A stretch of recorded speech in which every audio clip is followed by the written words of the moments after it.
Rajasthan high court में bomb की सूचना से जुड़ा ये पूरा प्रकरण है। हाईकोर्ट परिसर को जांच एजेंसीज ने सुरक्षित पाया है। आज तीसरी बार जांच में कोई भी संदिग्ध वस्तु नहीं मिली। आज पूरे हाईकोर्ट परिसर को सुबह से 3 बार किया जा चुका है सर्च।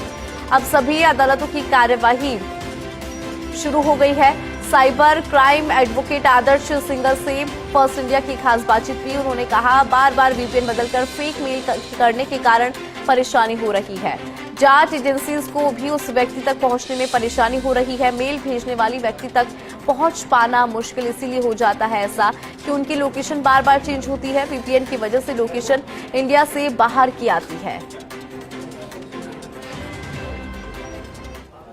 राजस्थान हाईकोर्ट को आज छठी बार मेल के जरिए बम से उड़ाने की धमकी दी है। लगातार 4 दिन से, सोमवार से और आज बृहस्पतिवार हो गया, लगातार मेल के जरिए धमकी दी जा रही है कि 6 RDX बम लगा के हम राजस्थान हाईकोर्ट का भवन उड़ाएंगे, तुरंत खाली कर दिया जाए।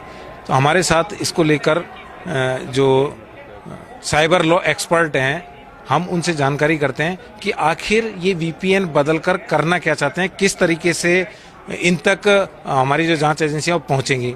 आदर्श जी, ये पिछले 4 दिन से रेगुलर इस तरीके की मेल आ रही हैं, टेक्निकली रूप से क्या कहा जा सकता है इसमें? देखिए, जो भी मेल आ रही हैं ये सिर्फ राजस्थान में ही नहीं, अभी 28 जून को गुजरात हाईकोर्ट ने एक केस के माध्यम से अगर इसको समझें तो एक लड़की को बेल दी है। उस लड़की पर आरोप ये था कि 21 बॉम्ब थ्रेट उन्होंने भेजी बाया मेल और 12 राज्यों में भेजी, 12 राज्यों की अलग अलग ऑर्गेनाइजेशंस को भेजी।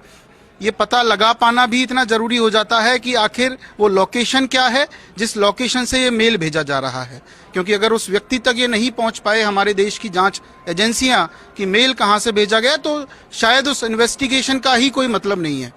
क्या ऐसा भी हो सकता है कि कोई व्यक्ति इंडिया में बैठा रहे और लैपटॉप के जरिए या कंप्यूटर के जरिए इस तरीके के VPN काम कर लेकर और मेल भेज सकता है? बिल्कुल ऐसा हो सकता है। यही होता है VPN, वर्चुअल प्राइवेट नेटवर्क, और डार्क वेब या डार्क नेट इसी तरीके से काम करता है कि आप किसी भी लोकेशन पे बैठे हों और आपने लोकेशन आउट ऑफ इंडिया या आउट ऑफ किसी भी कंट्री की आपने सेट कर ली और वहां से आप मेल भेजते हो, और यही VPN कंपनीज उनको प्रोवाइड करवाती हैं, ताकि वो तो कहती हैं कि हम सिक्योरिटी आपको प्रोवाइड करवा रहे हैं, लेकिन मिसयूज इसका इसलिए हो जाता है क्योंकि VPN का यूज करके कोई भी व्यक्ति हमारे देश की सॉवरेनिटी और इंटीग्रिटी पर प्रहार कर देता है। और इसी के लिए जो नया कानून है BNS, भारतीय न्याय संहिता, उसमें 113 सेक्शन भी इसी के लिए दिया गया है कि अगर टेररिस्ट एक्ट में भी इस पे FIR होती है।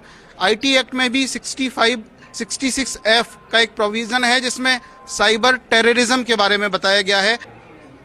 जो साइबर एक्सपर्ट हैं आदर्श सिंगल, इनका कहना है कि जल्द से जल्द कोई भी वो पर्सन हो जो इस तरीके की मजाक कर रहा है या वास्तव में किसी एजेंसी का पीछे हाथ है, ISI एजेंसी हो या और भी कोई जो एजेंसी हैं, आतंकवादी एजेंसी हैं, उनका हाथ हो, बहुत जल्द वो पकड़ा जाएगा।